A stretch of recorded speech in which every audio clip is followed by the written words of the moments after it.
আসসালামু আলাইকুম এভরিওয়ান, কেমন আছেন সবাই? দেশি ফুড ব্লগসে আপনাদেরকে স্বাগতম। আজকে আমি আপনাদের সাথে শেয়ার করতে যাচ্ছি সিম বিচি দিয়ে মুরগির মাংসের একটি স্পেশাল রেসিপি। তো চলুন আর দেরি না করে মূল ভিডিওতে চলে যাই।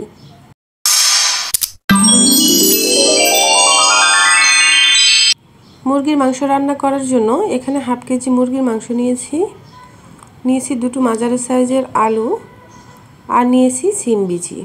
সিম বিচিগুলো প্রথমে খোসা ছাড়িয়ে ভালো করে ধুয়ে পরিষ্কার করে নিয়েছি। প্রথমে সিম বিচিগুলোকে একটু সিদ্ধ করে নিব গরম পানির ভিতরে। এখানে পানি বসিয়ে দিয়েছি, তারপর সিম বিচিগুলো অ্যাড করে দিচ্ছি। সিম বিচির আলাদা একটা গন্ধ থাকে, সেই গন্ধটা যেন না থাকে তার জন্য কিন্তু এই সিদ্ধ করা। ঢাকনা দিয়ে ডেকে সিদ্ধ করে নিব 5 মিনিটের মতো। বলক দিয়ে দিয়েছে, দেখুন কেমন একটা ফেনা ফেনা হয়েছে। সিম বিচিটা সিদ্ধ করে নিলে এরকম একটা ফেনা ফেনা হবে, তো ভয়ের কিছু নেই, সিম বিচির গন্ধটা একদমই থাকবে না।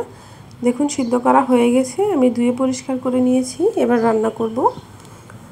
রান্নার জন্য একটা কড়াই বসিয়ে দিয়েছি, দিয়ে দিব 4 টেবিল পরিমাণে রান্নার তেল। তেলটা গরম হয়ে গেলে অ্যাড করব 1 কাপ পরিমাণে পেঁয়াজ কুচি। পেঁয়াজটা ভালো করে তেলের মধ্যে ভেজে নিতে হবে। আমি একটু নাড়াচাড়া করে ভেজে নিচ্ছি। পেঁয়াজটা নরম হয়ে আসলে আমি একে একে মশলাগুলো অ্যাড করে দিব। পেঁয়াজটা নরম হয়ে আসছে, দিয়ে দিচ্ছি 1 টেবিল চামচ রসুন বাটা, 1 টেবিল চামচ আদা বাটা, দিয়ে দিচ্ছি 1 টেবিল চামচ হলুদের গুঁড়া, 1 টেবিল চামচের একটু কম মরিচের গুঁড়া, দিয়ে দিব 1 টেবিল চামচের একটু কম গরম মশলার গুঁড়া, দিয়ে দিব 1 টেবিল চামচ ধনিয়া জিরার গুঁড়া, 1 টেবিল চামচ লবণ অ্যাড করে দিব। দিয়ে মশলাগুলোকে ভালো করে তেলের সাথে মিশিয়ে নিব। 1 মিনিটের মতো মশলাগুলো মিশিয়ে নিচ্ছি। মশলাগুলো যেন পুড়ে না যায়, একটু খেয়াল রাখবেন, পুড়ে গেলে কিন্তু তরকারিটা টেস্টটা নষ্ট হয়ে যাবে।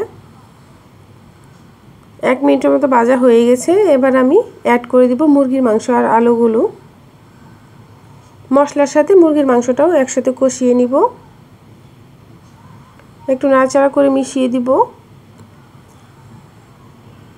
মেশানো হয়ে গেছে, এবার ঢাকনা দিয়ে ঢেকে কষিয়ে নিব 5 থেকে 6 মিনিটের মতো।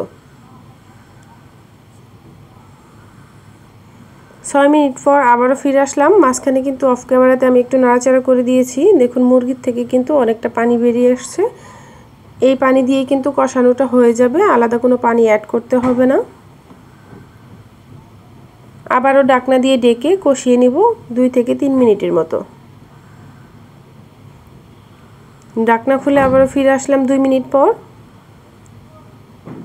একটু নাড়াচাড়া করে দিব। মাংসটা কিন্তু একদমই কষানো হয়ে গেছে।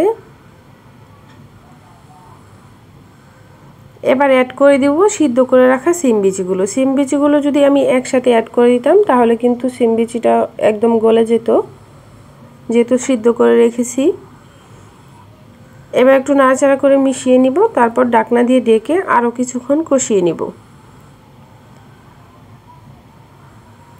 যেহেতু সিম বিচি অ্যাড করেছি, আবার একটু ঢাকনা খুলে নাড়াচাড়া করে দিব।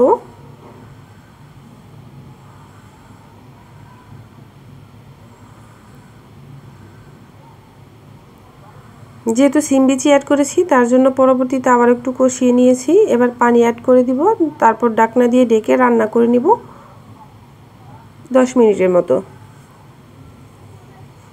4-5 মিনিট পর কিন্তু আমি একটু নাড়াচাড়া করে দিয়েছি, আবারও একটু নাড়াচাড়া করে দিচ্ছি ঢাকনাটা খুলে। রান্নাটা কিন্তু প্রায় হয়ে আসছে। আমি অফ ক্যামেরাতে একটু নাড়াচাড়া করে রেখেছিলাম। আমি একটু ঝোলটা কমিয়ে তারপর নামিয়ে নিব। এক্ষেত্রে আপনারা দেখে নিতে পারেন লবণগুলো, মশলা লবণ সব ঠিক আছে কিনা।